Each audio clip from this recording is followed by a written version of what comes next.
Kristina, you mentioned about the imposter syndrome, and all entrepreneurs, I think, go through that where they feel like an imposter. Can you give an example of when, all three of you, when you guys felt like an imposter and what you did to get past that? Yeah.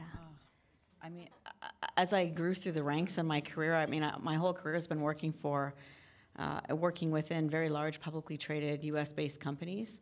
And, every time I would get promoted, I was shocked. I honestly, I thought, I can't believe they're promoting me. Like, I think the biggest imposter syndrome I had was in my tenure with Investopedia. About halfway through, I got a phone call from Tim Forbes, who informed me he wanted to sell the company, and he wanted to do it quickly. And, oh, by the way, Kristina, we need you to help us sell this company. Now, I didn't know what that meant, but what it meant was I had to go to New York and pitch the business to some pretty big players like AOL and MSN. And I'm sitting in a boardroom in Midtown Manhattan pitching Investopedia, going, wow, I can't believe I'm from little old Edmonton here doing this in this glass enclosed Midtown boardroom and pitching to some really big companies.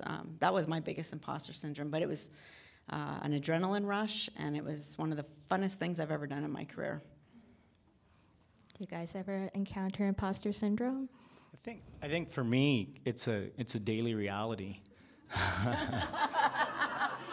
and That's what I was going to say. Yeah.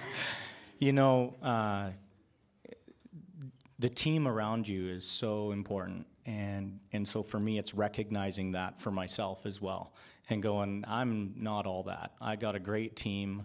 I got people who trust me, who give me good feedback. Those guys that hit that ball faster and quicker than I've ever seen are happy to hit it at me, and that helps me learn so much. And so even like when you got the call from Karen, would you come and do this chat? Yeah, I'm going, really? Talk about this, No, because for me, I if you got to know me, I'm a pretty transparent guy, and I don't know how to beat around the bush. And so when people go and say, hey, this was great, it's like, man, I didn't do it. There's a whole group of people that are in here doing this stuff, and I'm along for the ride, and I'm really excited to be part of it, and I'm honored to have the team of people around me that I do. But so it's, all the time.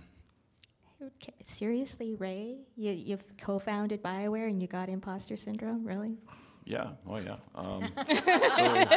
So I'll give the three examples maybe. So in my medical career, the first day that you graduate as you get your MD, and then you go on the wards and you're signing things, right? And you're realizing you're signing orders that they're not going to be. They have to theoretically be approved by your preceptors. Later on, it gets less and less for that. But and the same is true, as a resident. But you're signing orders for stuff that has a material impact on the health of people, and you're doing procedures that you've seen once before, and then the next time after that, you're teaching someone to do that procedure that you've done once, because you have a ward of sick people, and you have to prioritize and delegate, and you have to do stuff that has to be done, right? So that's when you stop and think about it, is a little bit overwhelming. And then you realize that you have 10 patients to admit, and a whole bunch of patients the nurses have asked you to see that are sick on the wards, and you just get on with it, right? And you stop thinking about it. And that's sometimes the best. Just do, don't think. So as a doctor, I felt that all the time. And at BioWare, I felt it all the time too, honestly, because we were always experiencing things that we had never done before, and we were always going to new markets and new platforms, new business models, and for us, team was everything as well. Like, our core values are quality in the workplace for our staff, and quality in the products for customers, and quality in entrepreneurship for all of our shareholders, which in the early days were our employees, because everyone had shares and options. And humility, integrity. So humility was something we really embraced. So for me, every day was just like, acknowledging you don't know how to do everything and trying to improve. The one early moment in the early history of BioWare is, I remember we had our second game got released, and it was a huge hit. Normally that would be like a win, right? You got cash coming in, and it's like accolades, and it's like this game, Baldur's Gate, huge game for the time on PC, and then built our name, right? And then we built from there.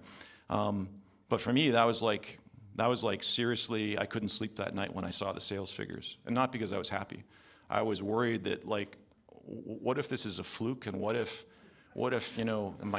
I can't do whatever I have to do, whatever that is, to actually make this happen again? And what if our team is depending on it, and we're going to grow and stuff, and what if I can't fulfill that?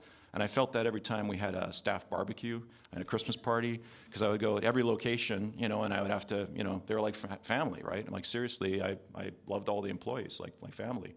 And for me, it was overwhelming to see all the kids and all the spouses and all the people at these parties and events, right? And realize that, you know, if you make a bad decision, and it's a collaborative effort, obviously, but, you know, you can make decisions in contracts, things like that, that could impact their lives, you know.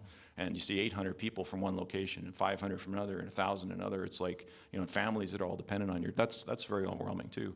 So those are the things that made me very sober about what we did and trying to be very cautious, careful, but entrepreneurial, you know, trying to take on risks, but carefully.